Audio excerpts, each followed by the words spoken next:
Assalamualaikum warahmatullahi wabarakatuh. Selamat siang Bu Berli dan teman-teman semua. Di sini kelompok kami akan menjelaskan perkembangan fisik masa kanak-kanak pertengahan dan akhir. Kelompok kami terdiri dari Ratu An-Nasa Hanifiyah, Raihana Robbi Rodiah, saya Safanatu Zakiyah, dan Stefani Nurhafidza Widodo. Latar belakang perkembangan berarti serangkaian perubahan progresif yang terjadi sebagai akibat dari proses kematangan dan pengalaman. Setiap makhluk hidup pasti mengalami proses perkembangan, termasuk manusia. Manusia selalu mengalami proses perkembangan yang cukup panjang. Perkembangan manusia ini dimulai bahkan sejak masa prakelahiran hingga masa dewasa. Perkembangan masa pertengahan dan akhir kanak-kanak merupakan kelanjutan dalam masa awal kanak-kanak. Masa ini berlangsung dari usia 6 tahun sampai tiba saatnya individu menjadi matang secara seksual. Pada awal dan akhirnya, masa akhir kanak-kanak ditandai oleh kondisi yang sangat mempengaruhi penyesuaian pribadi dan penyesuaian sosial anak.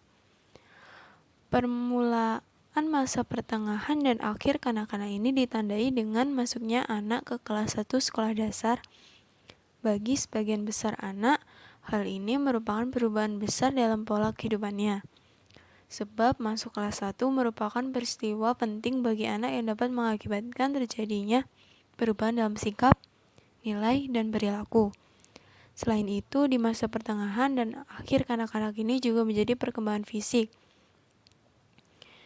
Pertumbuhan selama masa pertengahan anak-anak berlangsung lambat.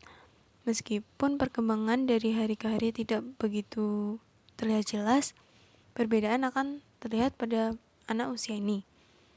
Perkembangan fisik masa pertengahan dan akhir kanak-kanak ini meliputi aspek berat badan dan tinggi badan, gizi dan waktu tidur, perkembangan otak, serta perkembangan motorik dan keahlian fisik.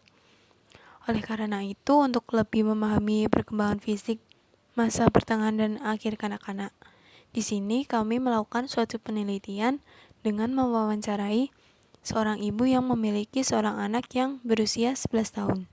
Rumusan masalah. Yang pertama, apa aspek-aspek perkembangan fisik anak pada masa pertengahan dan akhir? Kemudian, yang kedua, bagaimana studi kasus hasil wawancara perkembangan fisik masa pertengahan dan akhir pada masa kanak-kanak? Yang ketiga, jenis permainan seperti apa yang dapat mendukung kemampuan fisik atau motorik anak-anak pada masa pertengahan akhir. Kemudian yang keempat, bagaimana mekanisme fungsi permainan tersebut sehingga dapat mendukung kemampuan fisik atau motorik anak pada masa pertengahan dan akhir. Kemudian tujuan kami yaitu yang pertama, mahasiswa dapat mengetahui aspek perkembangan fisik apa saja yang mempengaruhi tumbuh kembang anak pada masa pertengahan dan akhir. Kemudian yang kedua, mahasiswa dapat menjelaskan studi kasus yang dibahas melalui pengamatan anak pada masa pertengahan akhir dan berdasarkan sumber wawancara. Kemudian yang ketiga, mahasiswa dapat mengetahui jenis permainan yang dapat membantu kemampuan fisik dan motorik yang mempengaruhi sistem tumbuh kembang anak pada masa pertengahan akhir. Kemudian yang keempat, mahasiswa dapat menjelaskan mekanisme fungsi permainan yang dibuat sebagai salah satu pendukung kemampuan fisik atau motorik anak pada masa pertengahan akhir. Perkembangan fisik pada masa anak usia pertengahan dan akhir. Perkembangan fisik pada masa anak usia pertengahan dan akhir, tiap-tiap individu selalu mempunyai ciri-ciri dan sifat-sifat sendiri yang berbeda, sehingga selalu memunculkan berbagai pertanyaan yang berkaitan dengan apa saja yang menjadi ciri-ciri perkembangan fisik pada anak usia ini, bagaimana proses perkembangannya, dan tentu saja apa yang harus dilakukan oleh orang tua agar anak mengalami proses perkembangan yang optimal. Nah, kita akan mengulas lebih lanjut mengenai apa saja perubahan yang terjadi pada pertumbuhan fisik, otak, dan perkembangan motorik pada anak usia pertengahan dan akhir. Periode masa pertengahan dan akhir anak-anak meliputi pertumbuhan yang lambat dan konsisten. Masa ini adalah suatu periode sebelum pertumbuhan yang cepat menjelang masa remaja. Perkembangan masa pertengahan dan akhir anak-anak adalah periode perkembangan yang merentang dari usia kira-kira 7 tahun hingga 12 tahun, yang kira-kira setara dengan tahun-tahun sekolah dasar. Periode ini juga terkadang disebut dengan tahun-tahun sekolah dasar. Keterampilan-keterampilan fundamental seperti membaca, menulis, dan berhitung telah dikuasai. Anak secara formal berhubungan dengan dunia yang lebih luas dan kebudayaannya. Prestasi menjadi tema yang lebih sentral dari dunia anak dan pengendalian diri mulai meningkat. Lalu, apa saja sih aspek perkembangan fisik anak masa pertengahan dan akhir? Yang pertama adalah perkembangan otak. Apakah perkembangan otak termasuk perkembangan fisik? Tentu saja, karena perkembangan otak adalah salah satu perkembangan organ dalam tubuh. Hal penting dalam pertumbuhan dan perkembangan anak adalah pertumbuhan otak dan sistem syaraf. Otak dan kepala merupakan bagian yang tumbuh paling cepat. Meningkatnya ukuran otak disebabkan oleh peningkatan jumlah dan ukuran syaraf-syaraf, dan diantaranya bagian-bagian otak. Peningkatan ukuran otak disebabkan oleh peningkatan mielinisasi, yaitu proses di mana sel-sel syaraf dilapisi dan diisolasi oleh sebuah lapisan sel-sel lemak. Efeknya dapat meningkatkan kecepatan dan ketepatan penyaluran informasi melalui sistem syaraf. Mielinisasi penting bagi pendewasaan anak. Peningkatan kematangan otak anak dikombinasikan untuk memperoleh pengalaman dan pemunculan kemampuan kognitif. Tinggi badan dipengaruhi oleh berbagai faktor, mulai dari faktor keturunan, ras, faktor gizi, kesehatan, jenis kelamin, dan perbedaan individual. Selama masa kanak-kanak, tubuh anak akan mengalami perubahan. Selain tinggi badan, berat badan pun dipengaruhi oleh berbagai faktor, seperti gizi, kesehatan, dan faktor individu. Perlu diketahui bahwa tidak semua anak tumbuh secara normal. Ada di antara mereka yang sangat kecil atau kerdil yang disebabkan oleh berbagai faktor. Salah satunya adalah faktor kongenital, yaitu disebabkan oleh genetik atau masalah dalam masa praantara atau oleh problem-problem fisik. Selama tahun-tahun masa ini, anak-anak bertumbuh rata-rata 5 hingga 7,6 cm setahun, sehingga pada usia 11 tahun tinggi rata-rata anak perempuan adalah 147 cm dan tinggi rata-rata anak laki-laki adalah 146 cm. Berat anak-anak bertambah rata-rata 2,3 hingga 3,2 kg per tahun. Berat meningkat terutama karena bertambahnya ukuran sistem rangka dan otot, serta ukuran beberapa organ tubuh. Kemudian aspek terakhir adalah perkembangan motorik.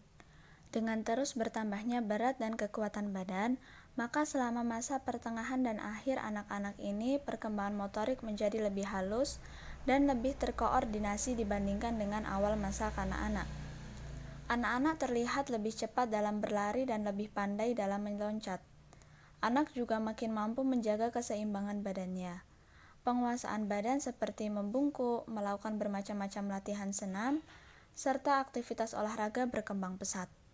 Perkembangan motorik dibagi menjadi dua macam, yaitu motorik kasar dan motorik halus. Perkembangan motorik kasar. Berbagai keterampilan anak mencerminkan meningkatnya 4 kemampuan motorik dasar, yaitu kelenturan, keseimbangan, kelincahan, dan kekuatan. Perkembangan motorik halus. Pada masa ini, anak mulai menunjukkan imajinasi dan minatnya, seperti mencoba bermain yoyo, membangun model pesawat, memperlihatkan minat pada peralatan musik, dan sebagainya yang menuntun adanya kendali motorik halus. Di usia 6 tahun, kebanyakan anak mampu menuliskan abjad, menulis nama pertama mereka dengan cukup jelas. Untuk memperhalus keterampilan-keterampilan motorik mereka, anak-anak terus melakukan berbagai aktivitas fisik. Aktivitas ini dilakukan dalam bentuk permainan yang kadang-kadang bersifat informal.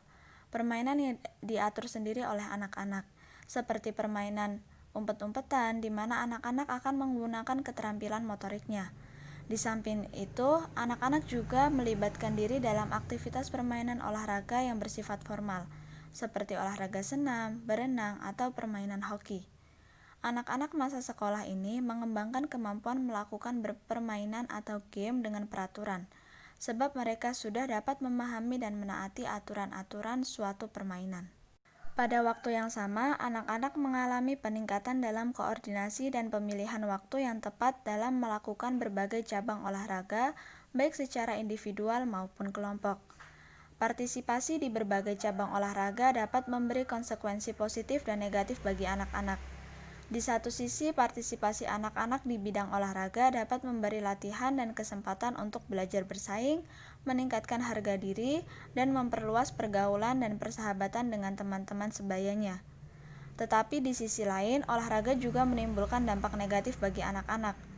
Mereka mengalami terlalu banyak tekanan untuk berprestasi dan menang, cedera fisik, harus bolos dari tugas akademis, berusaha mencapai harapan-harapan yang tidak realistis untuk menjadi atlet yang sukses. Namun tentu sebagai seorang orang tua, kita mampu untuk meminimalisir dampak negatif tersebut dengan berbagai cara. Selanjutnya, di sini saya akan menjelaskan hasil dari analisis wawancara kelompok kami. Nah, di slide berikut ini kita dapat melihat identitas anak. Nama anak yang diwawancarai adalah Ritian Yusuf Arsya. Kemudian ini adalah identitas orang tua, anak dari Ibu Tera dan Bapak Chandra. Berikut adalah hasil wawancara kelompok kami. Pertanyaan pertama, apakah dulu Arsya pernah diberi ASI eksklusif atau menggunakan campuran susu formula? Lalu bagaimana dampaknya bagi Arsya? Jawabannya, Arsya mendapatkan susu sangat eksklusif. Karena Ibu Tera sudah tahu ilmu bahwa anak-anak semasa akan lebih baik jika mengkonsumsi ASI eksklusif. Nomor 2, bagaimana daya tahan tubuh dari Arsya? Apakah ada faktor tertentu yang dapat membuatnya sakit? Jawabannya adalah daya tahan tubuh dari Arsya sangat baik. Arsya juga tidak memiliki pantangan dalam hal apapun dan jarang sekali sakit. Fisiknya kuat, rata-rata seperti anak sehat pada umumnya. Nomor 3, permainan apa yang digemari oleh Arsya? Jawabannya, pada usia 6-7 tahun dia menyukai futsal, sepeda, dan memancing. Sedangkan pada usia 8-11 tahun dia menyukai berenang dan permainan bola air. Pertanyaan nomor 4, bagaimana perkembangan fisik Arsya sejak lahir sampai sekarang? Bisa kita lihat jawabannya, dari usia 4 bulan sampai 8 tahun tidak ada kendala dalam perkembangan fisik Arsya. Dan dapat kita fokuskan pada jawaban saat Arsya berumur 6-8 tahun, pada saat fase pertengahan dan akhir kanak-kanak. Selanjutnya, pertanyaan nomor 5 adalah, adakah hambatan perkembangan yang terjadi pada fase pertengahan dan akhir kanak-kanak ini? Jawabannya, tidak ada hambatan selama fase ini. Pertanyaan selanjutnya adalah pertanyaan tambahan dari kelompok kami untuk dijadikan informasi tambahan mengenai perkembangan fisik Arsya. Ini ya teman-teman, bisa dibaca dulu. Dilihat dari hasil wawancara yang kami lakukan, Arsya tumbuh dengan sangat baik, memiliki fisik yang sangat kuat dan tubuh yang sehat, serta keterampilan fisik dalam bidang olahraga. Gambar ini adalah review mainan dari kelompok kami, yaitu egrang batok kelapa. Permainan ini dapat melatih otot kaki dan kelincahan fisik anak. Kesimpulan dari hasil wawancara di atas adalah, kami menyimpulkan bahwa perkembangan pada fisik masa pertengahan dan akhir kanak-kanak 6-12 tahun sangat condong ke arah keterampilan fundamental anak seperti membaca, menulis, dan berhitung yang telah dikuasai. Secara formal, anak berhubungan dengan dunia yang lebih luar dan kebudayaan. Prestasi menjadi tema yang lebih sentral dari dunia anak dan pengendali diri mulai meningkat. Di masa ini pula, anak-anak tidak mau menuruti perintah dan anak lebih banyak dipengaruhi oleh teman-teman sebaya dibanding orang tua atau keluarga. Anak pun cenderung ceroboh dan tidak memperdulikan penampilan. Mereka juga dapat membentuk penyajian mental mengenai serangkaian tindakan. Aspek perkembangan pada masa sekolah meliputi perkembangan intelektual, perkembangan bahasa, perkembangan sosial, perkembangan emosi, perkembangan moral, dan perkembangan motorik. Sekian dari kelompok kami. Terima kasih. Wassalamualaikum warahmatullahi wabarakatuh.